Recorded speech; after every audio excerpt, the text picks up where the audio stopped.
Imaginez que Jésus vous confie une somme d'argent. Au lieu de l'utiliser intelligemment, vous la cachez par peur de la perdre. Le résultat?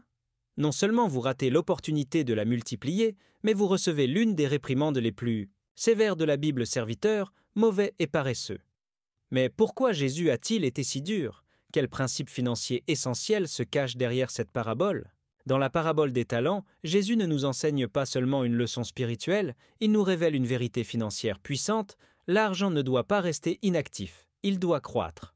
Pourtant, beaucoup ont peur d'investir, hésitent à prendre des décisions financières importantes et tombent, sans le savoir, dans le même piège que le serviteur qui a enterré son talent. Si vous avez déjà ressenti la peur d'investir, des doutes sur la manière d'augmenter votre richesse ou des interrogations sur ce que la Bible dit réellement sur les finances, restez avec moi jusqu'à la fin. Aujourd'hui, nous allons découvrir comment appliquer cette parabole à la vie réelle et briser le cycle de la peur financière. C'est parti. La plus grande erreur financière de la Bible apparaît dans la parabole des talents, lorsque l'un des serviteurs cache l'argent de son maître par peur de le perdre. Cette erreur n'était pas seulement financière, mais aussi une défaillance de mentalité. Au lieu de multiplier ce qu'il avait, il l'a conservé, et à cause de cela, il a été appelé serviteur mauvais et paresseux. Cela soulève une question essentielle: faisons-nous la même erreur en évitant d'investir par peur de perdre? Épargner de l'argent sans stratégie, c'est comme enterrer des graines en espérant qu'elles poussent toutes seules. Le problème n'est pas la prudence, mais la paralysie, causée par la peur. Le serviteur qui a enterré son talent n'a pas perdu d'argent, mais il n'a généré aucun rendement non plus. Jésus a clairement indiqué que l'argent doit être utilisé avec sagesse, car l'argent immobile perd de sa valeur.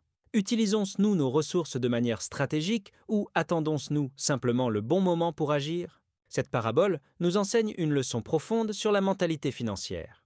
Beaucoup de gens croient que la sécurité consiste à garder leur argent de côté, sans prendre de risques.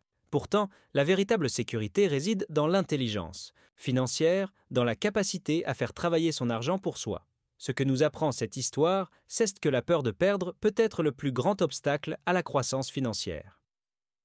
Agissons-nous comme des serviteurs fidèles? Ou gaspillons-nous des opportunités?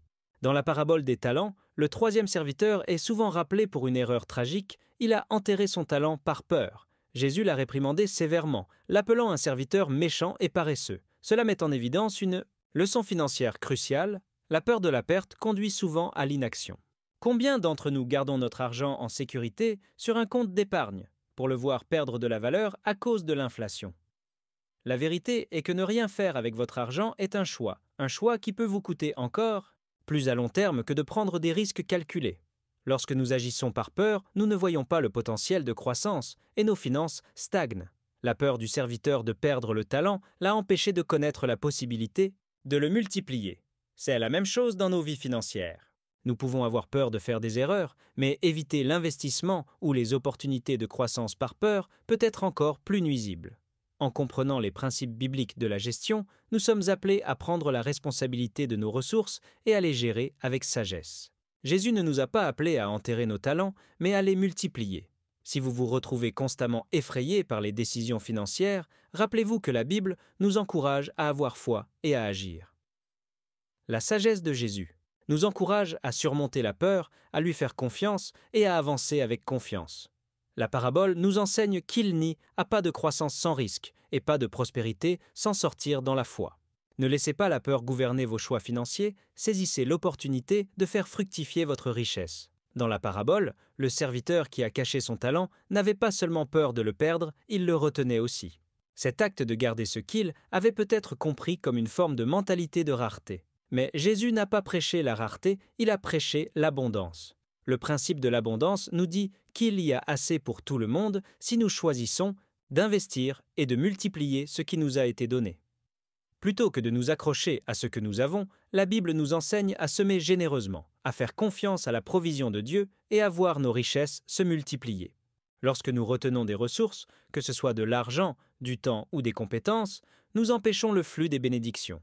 Jésus veut que nous prenions des risques avec ce que nous avons, que nous fassions un pas de foi et semions des graines qui produiront une récolte. En retenant, nous passons à côté des opportunités de croissance que Dieu veut pour nous. Tout comme une graine doit être plantée pour croître, nos investissements, qu'ils soient des financiers ou en efforts, doivent être mis en œuvre pour porter du fruit. La différence entre retenir et multiplier est une question de mentalité. Lorsque nous adoptons le principe de l'abondance, nous commençons à voir des opportunités partout. Cette mentalité nous permet de prendre des risques calculés et d'ouvrir la porte à la croissance financière. Plutôt que de craindre ce que nous pourrions perdre, nous commençons à nous concentrer sur les possibilités de ce que nous pouvons gagner. La multiplication n'est pas seulement une question de richesse, c'est la mentalité qui nous pousse à tirer le meilleur parti des ressources qui nous ont été données. Dans la parabole, le serviteur qui a enterré son talent a fait l'erreur de laisser son argent inactif. L'argent ne travaillait pas pour lui et en conséquence, il ne croissait pas. C'est un rappel puissant que l'argent inactif perd de la valeur au fil du temps, en particulier en raison de l'inflation.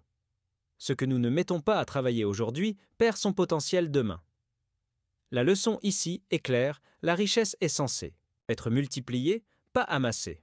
Jésus nous enseigne que nous devons engager activement ce qui nous a été donné, l'utiliser pour créer plus d'opportunités, générer des revenus et faire croître nos ressources financières. L'une des erreurs les plus courantes que les gens commettent est de laisser la peur du risque les empêcher d'investir leur argent. Que ce soit dans l'immobilier, le marché boursier ou même une petite entreprise, la clé de la richesse réside dans le fait de faire travailler l'argent pour vous. Le serviteur qui a enterré son talent avait peur de prendre des risques et de perdre ce qu'il avait, mais en ne faisant rien, il a perdu encore plus.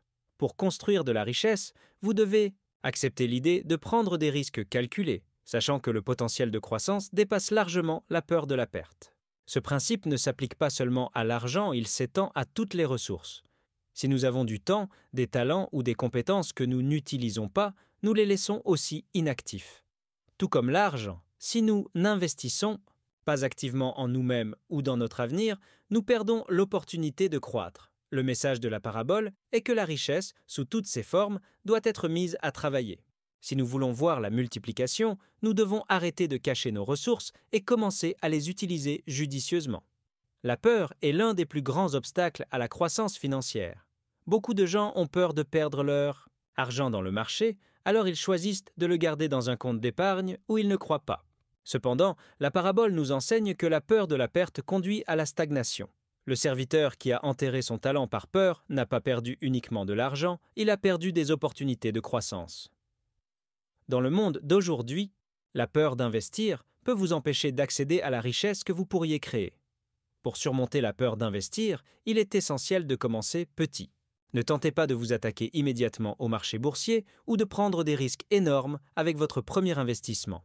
Commencez par des options plus sûres, telles que les obligations, les fonds indiciels ou l'immobilier. À mesure que vous gagnez de l'expérience et que vous voyez des résultats positifs, votre confiance grandira et vous pourrez progressivement élargir vos investissements. La clé est de commencer tout comme la parabole le suggère avec ce que vous avez, peu importe à quel point cela peut sembler petit. Une autre étape importante est l'éducation.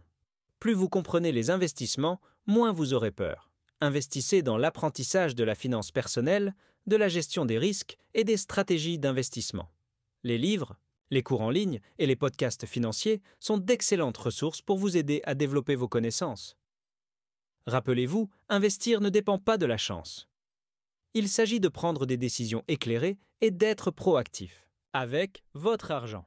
Dans la parabole, le maître a donné des talents à ses serviteurs, non seulement comme un test de leur habileté financière, mais aussi comme un défi de leur foi et de leur confiance. L'idée de multiplier l'argent n'est pas simplement une question d'accumulation de richesses, il s'agit d'être un bon gestionnaire des ressources que Dieu vous a données. Selon la Bible, l'argent est un outil, et la façon dont nous le gérons reflète notre caractère et notre relation avec notre Créateur. En multipliant ce que vous avez, vous montrez votre responsabilité et votre désir de croître. Mais il est aussi important de se rappeler que la multiplication financière ne concerne pas seulement les gains personnels, il peut s'agir d'utiliser votre richesse pour bénir les autres. À mesure que vous accumulez de la richesse, réfléchissez à la façon dont vous pouvez investir dans des choses qui apporteront du bien dans le monde, que ce soit à travers la charité, les entreprises qui créent des emplois ou le soutien. Au ministère, votre richesse peut avoir un impact durable. Un des aspects les plus profonds de la multiplication financière est de comprendre que l'argent n'est pas quelque chose à entasser. Plus vous le multipliez, plus il a le potentiel. de bénéficier aux autres et de promouvoir un changement positif. Vous avez la responsabilité de gérer vos ressources financières de manière sage et de les utiliser pour des fins plus grandes que la simple auto-enrichissement. La parabole ne parle pas seulement d'éviter la perte, mais de faire une contribution significative à la société. La parabole des talents souligne l'importance d'utiliser la créativité et l'initiative pour développer la richesse. Les serviteurs qui ont pris des risques et investi leurs talents ont montré de l'ingéniosité et de la créativité dans leur approche. Cela sert de rappel puissant que la création de richesse nécessite souvent de sortir de sa zone de confort et de penser différemment. Que vous lanciez une entreprise, investissiez en bourse ou développiez une nouvelle compétence, prendre l'initiative est essentiel. Il ne s'agit pas seulement d'avoir une bonne idée, il s'agit de mettre cette idée en action. Le serviteur qui a caché son talent n'a pas pris l'initiative de faire croître ses ressources, et en conséquence, il a raté l'occasion de multiplier ce qui lui avait été confié. Prendre des risques calculés, explorer de nouvelles opportunités et utiliser votre créativité sont essentiels pour la croissance financière. Vous n'avez pas besoin d'attendre le moment parfait pour commencer à créer de la richesse. Commencez. Petit, soyez créatif et faites le premier pas. Même de petites initiatives peuvent conduire à de grandes récompenses au fil du temps. La clé est de ne pas attendre la perfection, mais de faire des progrès. En embrassant la créativité et en prenant l'initiative, vous pouvez créer de la richesse qui profite à la fois à vous et à ceux qui vous entourent. Les enseignements de Jésus sur l'argent et la croissance vont bien au-delà de la surface. Dans la parabole des talents, il ne parle pas seulement de prospérité financière, mais de l'état d'esprit nécessaire pour l'atteindre. Jésus met l'accent sur la nécessité d'avoir foi dans le processus, une gestion sage et la responsabilité. Son message montre que la croissance financière ne se résume pas simplement à accumuler de la richesse, mais à développer un état d'esprit d'abondance, à utiliser ce qui nous a été donné et à avoir confiance dans sa croissance. La croissance financière, selon Jésus, implique de faire des choix qui reflètent la sagesse, la responsabilité et la foi en la provision de Dieu. Il ne promeut pas les dépenses irréfléchies ni la quête de la richesse pour le statut haut. Contraire, il encourage la gestion et la croissance à travers le travail acharné, la créativité et l'initiative. Lorsque nous gérons nos finances avec intégrité et sagesse, nous pouvons avoir confiance que Dieu nous aidera à multiplier nos ressources. Jésus enseigne que la croissance financière est une responsabilité spirituelle qui exige de nous agissons avec sagesse, planifions soigneusement et prenions des risques quand nécessaire. Si nous voulons voir une véritable croissance financière dans nos vies, nous devons aborder nos ressources avec le même état d'esprit que Jésus a enseigné, un état d'esprit centré sur l'abondance, la responsabilité et la foi dans l'avenir. Investir sagement consiste à utiliser les ressources qui vous ont été données d'une manière qui correspond à vos objectifs et à vos valeurs. La parabole des talents nous enseigne que Dieu nous a confié des dons, des compétences et même de l'argent et qu'il est de notre responsabilité de faire croître ces choses. Dans le monde d'aujourd'hui, cela signifie appliquer le principe d'investissement sage, que ce soit dans des actions, l'immobilier ou même vos compétences personnelles. La clé est d'aborder chaque investissement avec discernement, patience et foi, en son potentiel. L'un des enseignements les plus importants de la parabole est l'idée que vous ne devez pas enterrer votre argent ni cacher vos talents. Au contraire, vous devez chercher des opportunités pour les faire croître. De manière pratique, cela pourrait signifier commencer un petit portefeuille d'investissement ou consacrer du temps à apprendre une nouvelle compétence.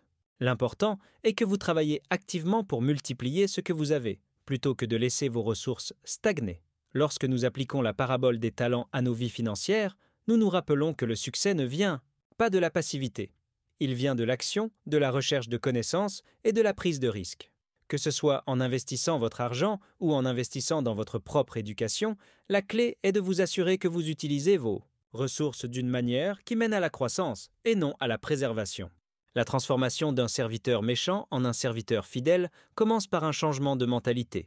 Le serviteur méchant dans la parabole s'est vu confier des talents mais a choisi de les enterrer par peur et paresse. Cela représente une mentalité qui évite le risque, craignant l'échec ou la perte. Cependant, pour croître financièrement, nous devons adopter la mentalité du serviteur fidèle, celui qui prend des risques, investit judicieusement et croit au potentiel de croissance de ses ressources.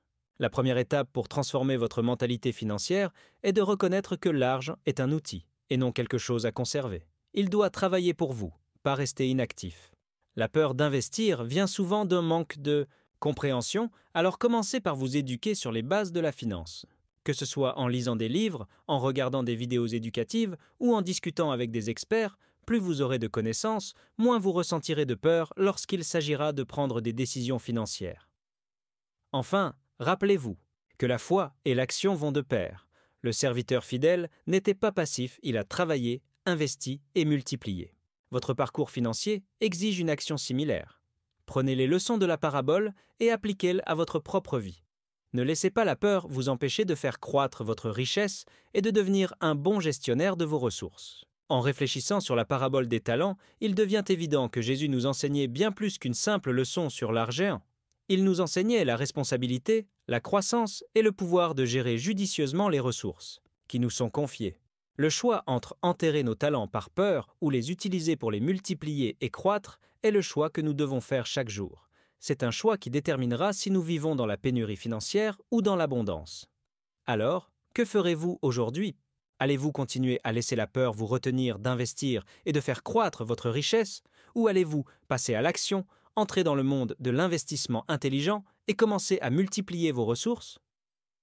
La clé est de commencer petit et de rester constant. Chaque étape, aussi petite soit-elle, vous rapproche d'une mentalité d'abondance. Agissez, faites confiance au processus et laissez vos talents briller. Souvenez-vous, dans le monde de la finance, comme dans la vie, ceux qui prennent des risques calculés, embrassent la sagesse et travaillent avec diligence sont ceux qui récoltent les plus grandes récompenses. N'attendez plus, il est temps de commencer à multiplier votre potentiel financier dès aujourd'hui.